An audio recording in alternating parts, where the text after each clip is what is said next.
بسم اللہ الرحمن الرحیم۔ السلام علیکم۔ ویلکم ٹو آڈیو بکس ان درس نظامی۔ کتاب کا نام ہے زاد الطالبین، شرح کا نام ہے روضۃ الطالبین۔ حدیث نمبر 11۔ وعن انس رضی اللہ تعالی عنہ قال کان اخوان علی عہد رسول اللہ صلی اللہ علیہ وسلم فکان احدہما یأتی النبی صلی اللہ علیہ وسلم والآخر یحترف فشکا المحترف اخاہ النبی صلی اللہ علیہ وسلم فقال لعلک ترزق بہ۔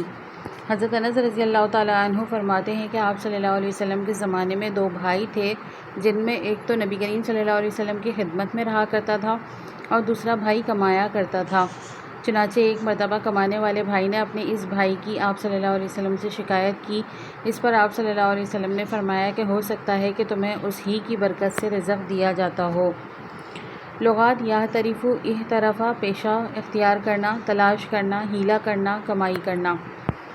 راوی حدیث حضرت انس رضی اللہ تعالیٰ عنہ کے مختصر حالات۔ نام انس، ابو حمزہ کنیت، خادم رسول صلی اللہ علیہ وسلم لقب تھا۔ والدہ کا نام ام سلیم سہلہ تھا، آپ صلی اللہ علیہ وسلم کی خالہ ہوتی تھیں۔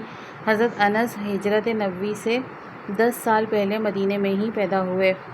جب آپ صلی اللہ علیہ وسلم مدینہ تشریف لائے تو حضرت ابو طلحہ رضی اللہ تعالیٰ عنہ نے حضرت انس رضی اللہ تعالیٰ عنہ کو آپ صلی اللہ علیہ وسلم کی خدمت کے لیے پیش فرمایا۔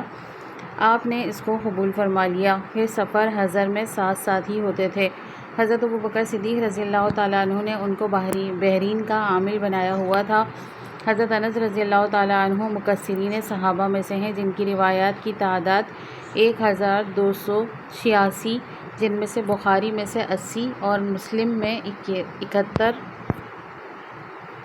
روایات منفرد ہیں، اور 128 روایات میں بخاری اور مسلم متفق ہیں، اور 103 سال کی عمر میں بصرہ میں وفات پائی۔ آخری صحابی یہی تھے جن کا انتقال ہوا۔ فستن بن مدرک کلابی نے نماز جنازہ پڑھائی۔ والآخر یحترف، اس حدیث میں دو بھائیوں کا قصہ بیان کیا گیا ہے۔ ان میں سے ایک تو کمائی کرنے والا تھا اور دوسرا بھائی حصول معاش سے بے فکر ہو کر اطاعت اور عبادات اور حصول علم میں وقت گزارتا تھا۔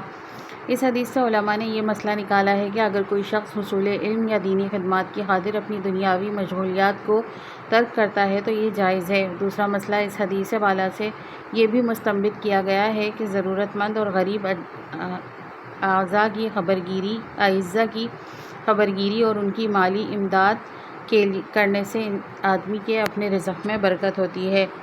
لعلک ترزق بہ، ہو سکتا ہے کہ تمہیں اس ہی کی برکت سے رزق دیا جاتا ہو۔ مطلب یہ ہے کہ رازق کی ذات تو اللہ کی ہے۔ کبھی آدمی بہت زیادہ سمجھدار اور پڑھا لکھا ہوتا ہے، مگر روزی اس سے بہت دور ہوتی ہے، اور کبھی معاملہ اس کے برعکس بھی دیکھا جاتا ہے۔ تو معلوم ہوا کہ روزی کا تعلق آدمی کی کمائی پر منحصر نہیں۔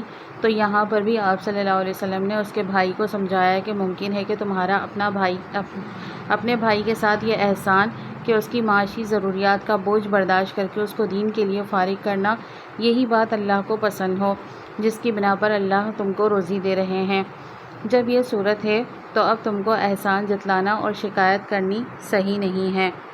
یہ حدیث مشکات میں باب التوکل والصبر پر صفحہ نمبر 453 پر انہی الفاظ اور انہی راوی کے ساتھ آئی ہے۔